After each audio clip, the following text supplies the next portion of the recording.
오늘은 모세가 하나님 앞에서 말씀을 받고 있는 동안에 산 아래에 있는 이스라엘 백성들이 하나님께 반역하는 내용이 기록되어 있습니다.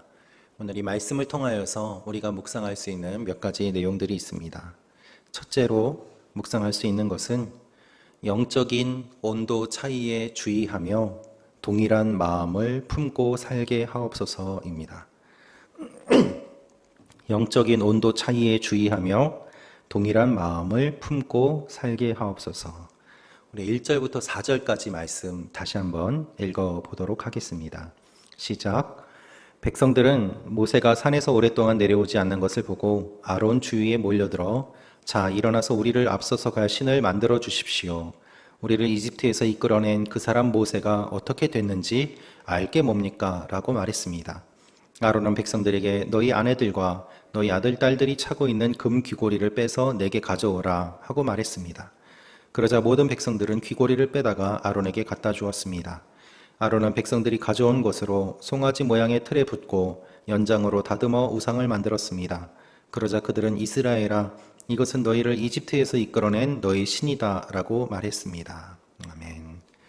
여러분, 오늘 말씀은 하나님 앞에서 말씀을 받고 또한 여러 가지 규례를 받는 모세와 산 아래에서 자신들의 신을 만드는 이스라엘 백성들의 모습이 대조적으로 기록되어 있습니다. 모세는 산 위에 있고 그리고 아론은 산 아래에 있습니다. 사람들은 아론에게 와서 자신들을 위해서 신을 만들어 달라고 요청을 하고 있습니다. 그리고 아론은 그 요청을 그대로 들어줍니다. 오늘 1절 말씀을 보면 백성들이 모세를 기다렸음을 알 수 있습니다. 백성들은 모세가 산에서 오랫동안 내려오지 않는 것을 보고 아론 주위에 몰려들었다라고 기록되어 있습니다. 산 위는 먹을 것이 없습니다. 물도 없습니다. 그저 바위일 뿐입니다. 그런데 그 산 위에 모세가 올라가서 40여 일이 되는 시간이 지났으니 사람들이 이성적으로 생각하기에는 아마 모세는 죽었을 것이다 라고 당연히 그렇게 생각을 했을 것입니다. 아무리 하나님을 만나기 위해서 올라갔다고는 하지만 너무 시간이 오래 걸리는 것 아닌가 라고 생각했던 것이죠. 인간적으로 생각하면 물도 없고 먹을 것도 없고 그러니 모세는 이제 죽었다. 우리를 이끌어낸 모세는 죽었으니 이제 또 다른 리더가 필요하다. 아론, 당신이 그 일을 해주어야 되겠다라는 것이 그들의 요청이었던 것입니다. 그들은 두려웠습니다. 그리고 그 두려움의 결과는 무엇인가 하면 하나님을 대신할 신을 만들어 달라는 것이었죠. 여러분, 이들이 하는 이야기를 한번 잘 살펴보십시오. 우리를 이집트에서 이끌어낸 그 사람 모세가 어떻게 됐는지 알게 뭡니까? 라는 거예요. 모세 따위가 없어져도 우리가 알 게 뭐냐? 이것이 그들의 표현인 것이죠. 여러분, 굉장히 무례하고 그리고 또한 실망스러운 그런 이야기입니다. 지금까지 모세가 이들을 이끌고 왔지 않습니까? 하나님의 영광이 모세를 통해서 나타났습니다. 이집트의 10가지 재앙이 모세를 통해서 나타나는 것을 이들이 다 보았습니다. 홍해가 어떻게 갈라졌습니까? 모세가 지팡이를 들고 바람이 밤새도록 불어서 홍해가 갈라지는 것을 이들이 보았습니다. 그런데 지금까지 그렇게 하나님께서 모세를 통하여서 놀라운 일들을 보여주셨음에도 불구하고 모세는 아직도 지도자로 인정받지 못하고 그 사람이 없어져도 우리가 알 게 뭐냐라고 사람들이 반응을 하고 있는 것입니다. 모세가 아니었으면 여전히 이집트에서 노예로 있었을 사람들입니다. 그런데 모세를 존중하지 않습니다. 하나님에 대한 태도는 어떻습니까? 더 모욕적인 행동을 보입니다. 그들은 하나님께서 주신 금고리와 귀고리, 이런 것들을 가지고서 우상을 만드는 것이죠. 하나님이 가장 싫어하시는 것을 만듭니다. 문제는 무엇인가 하면 아론이 이들의 말을 들었다는 것이죠. 금 귀고리를 가져오라고 하고 아론이 우상을 만들어냅니다. 여러분, 아론도 모세와 함께 이집트를 나올 때에 하나님의 역사를 보지 않았습니까? 그런데 아론은 지금 우상을 만들고 있습니다. 지금 이 상황은 어떤 상황입니까? 산 위에서는 하나님께서는 아론과 그의 아들들을 거룩하게 하는 법을 말씀해 주시고 기름을 발라서 거룩하게 하고 영원히 제사장으로 세울 것이다라고 약속하시고 말씀하셨는데, 제사장으로 세움을 받게 되는 아론은 그것은 생각하지 않고 전혀 무관한, 아니 하나님을 적대하는 이와 같은 행위를 벌이고 있는 것입니다. 제사장에 어울리지 않는 행위, 오히려 하나님을 분노케 하는 행위를 하는 그의 모습과 하나님께서 아론에게 대해서 나의 제사장으로 세울 것이다 라고 하신 말씀이 너무나도 대조적으로 그려지고 있는 것이지요. 하나님은 이스라엘의 하나님이 될 것이다 라고 말씀하시면서 내가 너희와 함께 있겠다, 축복하겠다 하셨지만, 산 아래에 있는 사람들은 그것과는 관계없이 하나님을 대적하는 행위를 하고 있었습니다. 여러분, 이 영적인 온도 차이가 얼마나 큽니까? 모세는 하나님 앞에 거룩한 백성으로 지금 세우도록 많은 말씀들을 듣는데, 정작 그 대상이 되는 사람들과 아론은 우상을 만들고 섬기고 있으니 말입니다. 그런데 우리의 삶에 이런 일들이 참 많이 일어납니다. 나는 남편을 위해, 아내를 위해 교회 열심히 나오고 열심히 기도합니다. 섬깁니다. 그런데 아내는, 남편은, 아이들은 교회를 나오지 않습니다. 다른 것에 빠져 있고 교회 나오는 것을 조롱하고 비난하고 비판합니다. 그럼 얼마나 마음이 아픕니까? 우리 가정의 축복을 위해서 열심히 기도하는데, 나는 열심히 기도하는데 다른 가족들은 한 마음이 아니라면 얼마나 힘이 빠지겠습니까? 여러분, 교회에서 신앙생활 할 때에도 역시 마찬가지입니다. 하나님께서 교회 전체를 통해서 흘러가게 하시는 영적인 흐름이 있습니다. 그 흐름에 함께 같이 깨어서 기도하고 발맞춰 갈 때에 아름다운 일들이 일어납니다. 그러나 목사님은 시끄럽게 혼자서 기도하세요. 우리는 우리 갈 길을 가겠습니다. 저거는 저쪽 팀에서 하는 거고 우리 팀은 다른 방향으로 간다. 여러분, 교회의 영적인 흐름에 함께 발맞추지 않고 각각 따로따로 움직인다면 그것만큼 슬픈 일은 없을 것입니다. 교회에서 아무리 기도하자고 하고 말씀 읽자고 해도 영적 흐름과는 무관하게 자기 페이스에 따라서 자기 마음대로 그렇게 홀로 신앙생활 하시는 분들도 있는 것이 슬프지만 현실입니다. 여러분, 신앙 공동체는 영적인 공동체입니다. 영적인 공동체는 같은 마음을 품어야 합니다. 같은 영으로 움직여야 됩니다. 성령께서 하시는 일에 민감하게 반응해야 합니다. 그래서 기도해야 될 때에는 같이 기도해야 되고, 전도해야 될 때는 같이 전도해야 되고, 하나님께서 어떻게 움직이시는지 교회 리더들과 기도하시는 분들을 통해서 말씀하시고 이끌어 가실 때 함께 움직여 가는 것, 그것이 매우 중요합니다. 하나님은 그렇게 하나 되는 공동체를 원하시기 때문입니다.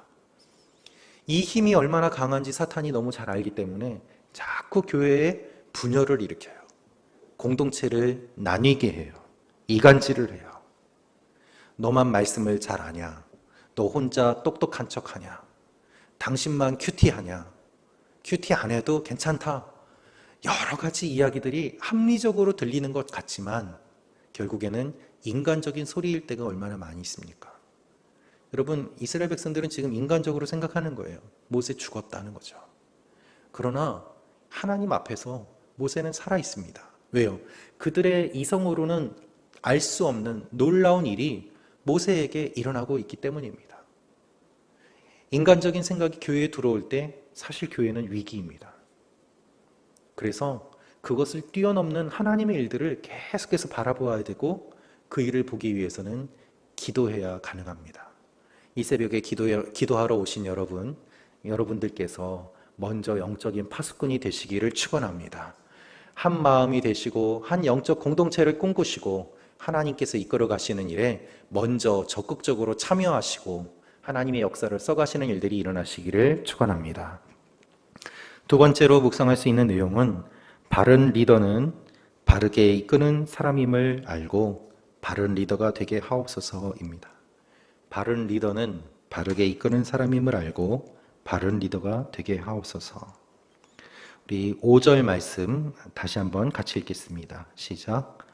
아론이 이것을 보고 송아지상 앞에 제단을 쌓고는 내일은 여호와께 드리는 경축일이다 라고 선언했습니다. 11절에서 13절 말씀도 한번 다시 보도록 하겠습니다. 시작. 그러나 모세는 그 하나님 여호와께 빌며 말했습니다. 여호와여, 주께서 왜 주의 백성들 때문에 노여워하십니까? 그들은 주께서 큰 능력과 강한 손으로 이집트에서 이끌어내신 사람들이 아닙니까? 왜 이집트 사람들이 그가 그들을 산에서 죽이고 지면에서 쓸어버릴 생각으로 끌고 나갔구나 하게 하십니까? 주의 무서운 진노를 돌이키시고 주의 백성들에게 재앙을 내리지 말아 주십시오. 주의 종 아브라함과 이삭과 이스라엘을 기억해 주십시오. 그들에게 내가 내 자손을 하늘의 별같이 많게 하고 내가 그들에게 약속한 이 모든 땅을 내 자손에게 줄 것이니 이것이 그들의 영원한 기업이 될 것이다 라고 맹세하시지 않으셨습니까? 오늘 말씀은 두 종류의 리더가 나옵니다. 아론과 모세입니다. 아론은 땅에 있습니다. 아론은 금으로 금송아지를 만듭니다. 모세는 하늘에 있습니다. 모세는 하늘에서 위대하신 하나님의 말씀을 듣습니다. 아론은 백성들의 의견을 따릅니다. 모세는 하나님의 말씀을 따릅니다. 아론은 백성들을 막아서지 않고 그들의 의견대로 움직입니다. 모세는 하나님을 막아섭니다. 아론은 사람들의 말에 휘둘려서 이야기를 합니다. 그리고 그 이야기가 무엇입니까? 내일은 여호와께 드리는 경축일이다 라면서 절기를 마음대로 만들어냅니다. 그러나 모세는 하나님의 말씀대로 절기를 지키고 그것을 기록합니다. 여러분, 이것이 아론과 모세의 차이입니다. 세상에는 두 종류의 리더가 있습니다. 아론과 같은 리더가 있고 모세와 같은 리더가 있습니다. 세상은 아론과 같은 리더를 좋은 리더라고 말을 합니다. 우리의 말을 들어주는 사람, 우리를 대표하는 사람, 우리의 의견을 반영해주는 사람, 대중의 여론을 잘 따르고 사람들의 의견대로 움직이는 리더, 그들이 원하는 것을 해주고 채워주는 리더를 좋은 리더라고 말합니다. 그러나 하나님 앞에서는 어떻습니까? 모세는 인기가 없는 리더입니다. 사람들이 모세 따위는 없어져도 된다라고 생각할 정도로 모세는 어떻게 보면은 매우 독선적인 것처럼 보입니다. 잘난 것처럼 보입니다. 그러나 세상에서 인기가 없는 모세, 사람들에게 인기가 없는 모세는 하나님께 쓰임받는 사람이었습니다. 말도 세게 하지요. 카리스마도 있어 보이죠. 하나님과 너무 가까워서 우리 같은 사람들은 함께 할 수 없다고 생각이 되니까 모세가 없어져도 오히려 그들이 더 좋아합니다. 여러분, 실제로 이 사건 외에도 광야에서 모세의 리더십에 대항하는 사건들이 몇 번 더 있었습니다. 그런데 하나님께서 모세의 리더십을 지켜주시고 세워주세요. 내 사람이다 라는 것이죠. 바른 리더는 바른 말을 하는 사람입니다. 바른 리더는 바른 길로 이끌어가는 사람입니다. 사람들에게 맞춰서 그들을 즐겁게 해주는 것이 진짜 리더가 아니라 바른 길로 이끌어가는 리더가 진짜 리더임을 주님께서는 오늘 말씀을 통해서 보여주십니다. 그래서 진정한 리더는 어떻게 보면 하나님 앞에 서 있어야 되고 또한 고독한 자리에 있는 사람인 것이죠. 우리가 살고 있는 이 시대는 어떻습니까? 그런 사람을 원하지 않습니다. 나도 옳고 너도 옳으니 그냥 너 혼자 바른 말 하는 것처럼 하지 마라. 우리의 의견을 따라야 된다. 독선적으로 이야기하면 꼰대라고 이야기를 합니다. 왜 너만 맞다고 이야기를 하느냐라고 하는 것이죠. 그래서 대중에게 맞추고 인기를 얻는 것이 좋은 리더라고 합니다. 그러나 하나님 앞에서 우리 그리스도인은 그렇게 살아가는 존재가 아닙니다. 진리 위에서 바르게 살아가고 사람들을 바른 길로 이끌어가는 것이 하나님께서 우리를 세우신 목적이기 때문입니다. 그래서 신앙의 선배들은 세상에서는 인기가 없었어요. 그러나 하나님 앞에서는 존귀함을 받는 사람들이었습니다. 여러분은 누구를 따르시겠습니까? 세상의 인기를 따라가시겠습니까? 오늘도 하나님 앞에서 존귀함을 받으시겠습니까? 함께 하나님만을 따라가는 여러분과 제가 되기를 기도합니다. 세 번째로 묵상할 수 있는 내용은 하나님을 막아서며 백성을 살리는 사람이 되게 하옵소서입니다. 하나님을 막아서며 백성을 살리는 사람이 되게 하옵소서. 우리 14절 말씀 같이 읽겠습니다. 시작. 그러자 여호와께서 마음을 누그러뜨리고 그 백성들에게 재앙을 내리려던 마음을 접으셨습니다. 하나님께서 모세에게 말씀하세요. 이들이 다 이와 같은 행위를 하는 것을 보시고 아시기 때문에 주님께서 모세에게 말씀하십니다. 하나님은 이렇게 말씀하십니다. 그들은 내가 그들에게 한 명령을 그토록 빨리 저버리고, 8절에 그토록 빨리 저버리고, 야, 어떻게 내가 이끌어 왔는데 이렇게 빨리 저버릴 수 있겠느냐. 하나님은 분노에 차서 7절에서 이렇게 말씀하십니다. 내가 이집트에서 이끌어낸 백성들이 타락했구나. 내가 이끌어낸 백성이라고 안 하시고, 모세야, 네가 이끌어낸 백성이다. 하나님의 마음이 완전히 떠난 거예요. 그럼에도 불구하고 모세를 버리실 수가 없어서 하나님은 이 백성들을 다 멸한 다음에 너에게 새로운 민족을 줄 테니 너 그들하고 같이 광야를 건너가는 것이 더 좋지 않겠느냐라고 말씀하세요. 그때 모세는 어떻게 합니까? 모세는 하나님을 막아섭니다. 하나님, 진노를 멈춰 주십시오. 하나님이 이끌어내셨는데 지금 하나님이 이 백성들을 여기서 죽이시면 다른 민족들이 하나님을 조롱하지 않겠습니까? 하나님의 이름이 모독받는 것을 견딜 수 없습니다. 하나님 용서해 주십시오라면서 막아섭니다. 아니, 어느 누가 하나님을 막아설 수 있습니까? 여러분, 쉬운 일이 아닙니다. 하나님의 진노가 모세에게 쏟아지면 모세는 죽는 거예요. 그러나 그는 죽음을 각오하고 하나님을 막아섭니다. 백성들을 용서해달라고 합니다. 살려달라고 말합니다. 하나님은 목이 곧은 백성이라고 하면서 저 우상처럼 목이 곧은 백성들 내가 없애버릴 것이다. 근데 모세는 목이 곧은 것이 아니라 납작 엎드려서 하나님 살려달라고 이야기를 합니다. 그것이 모세의 모습이었습니다. 여러분, 우리는 어떻습니까? 사실 우리는 날마다 하나님을 배반합니다. 어떻게 이스라엘 백성들이 이런 일을 벌일 수 있는가 생각하지만 우리가 이스라엘 백성들이에요. 날마다 하나님 대신에 우상을 만들고 우상을 섬기고 그 우상 앞에서 즐거워하고 기뻐하는 것이 우리의 모습입니다. 우린 다 죽을 수밖에 없는 진노의 자녀들이었습니다. 어떻게 살아났습니까? 우리를 막아서신 분이 계시기 때문에 우리가 살아났어요. 그분이 예수 그리스도세요. 우리 대신 주님이 하나님을 막아서시고 우리가 죽어야 되는데 주님께서 대신 돌아가심으로 말미암아 하나님의 진노가 풀리고 우리를 살려주신 것입니다. 그래서 주님의 은혜로 주님 앞에 나아갈 수 있는 것이죠. 여러분, 하나님의 진노가 우리에게 쏟아져도 우리는 할 말이 없는 죄인이에요. 그러나 예수님이 우리를 사랑하셔서 막아서시고 하나님을 막아서신 그 은혜로 우리가 오늘도 살아났습니다. 그래서 이 새벽에 기도할 수 있는 것입니다. 이 하나님의 은혜를 함께 기억하며 나아가는 이 아침이 되기를 원합니다. 오늘도 주님의 은혜만으로 하나님 앞에 나아갈 수 있습니다. 같이 기도하기를 원합니다.